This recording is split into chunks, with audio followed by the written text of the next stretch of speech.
Kusangana kwatiri kuita zvekare pano paTerare 263 ndini wacho ndichange ndichifambira nyaya dzezvinhu zviri kuitika munyika yedu yeZimbabwe ndichiuya ndichikuzivisai nyaya sezvadziri. Nyaya zvamuzora nhasi inyaya yaitika kuSouth Africa yemaforeigners ari kuSouth Africa, mutongerwo wavaitwa nyaya yavo. Nyaya yakamira so.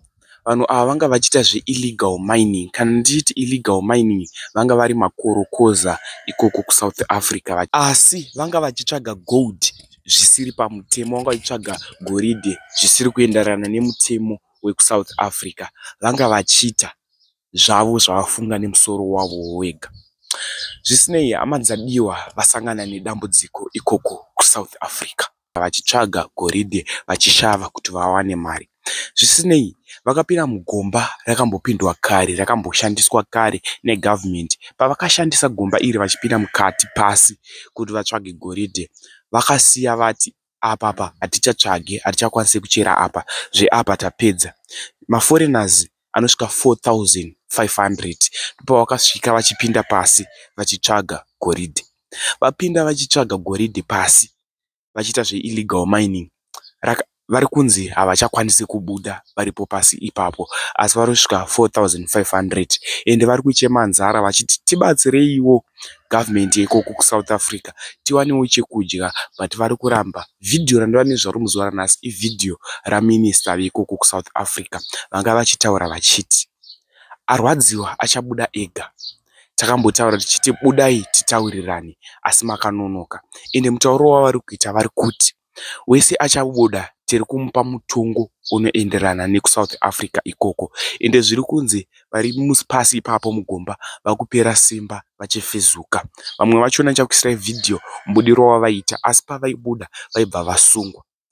Zviri kunzi pasi apa pakatombotumwa munhu kuti vanotaurirana. Munhu akaenda kunoona kuti zvakamira sei. Vakaenda kunotaurirana, asi aiti vanhu vari pasi apa vave nenzara. Ende zviri kuratidza kuti pane zvinhu zvavari kukandirwa pasi ipapo zviri kukonzeresa kuti vave nenzara ende vafezuke vakasike kubuda mugomba iri. Zvinorwadza, zvinosiririsa. Ndinokumbura kuti zvatinofunga comment section. Vanhu vari kuchema vachiti musavapisire pasi ipapo, musazobatidze moto pasi ipapo. Vanhu vakawanda vanorasikirwa neupenyu. Ndo mubudiro uri kuita nyaya. Vamwe vachiti tiri kukumburawo government yekuSouth Africa yangobudisa vanhu avava varegerwa kupiwa mutongo unoenderana nekuSouth Africa ikoko. Pamwe zvimwe wakabuda vanogona kupiwa makore ese mujeri kana kupisirwa mugomba iriri. Kunamata kuri kuita vamwe vanhu vachikumbira. Zvanda kuita munguva ino ida kukuisirai vhidhiyo raminista vachitaura. We are not sending help to criminals. We are going to smoke them out. They will come out. We are not sending help to criminals. Criminals are not to be helped. Criminals are to be persecuted. We didn't send them there. And they didn't go down there for the good benefit or good intentions for the Republic. So we can't help them. Those who want to help them, they must go and take the food down there. They will come out. Will arrest them.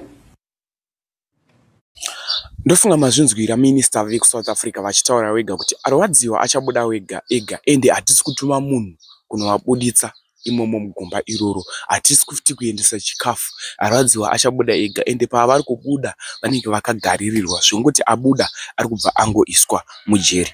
Zvana kuita munguva inoida kuisira ka clip video kevamwe vanhu vanga vachibuda vachibva vabatwa. Ngatione vhidhiyo.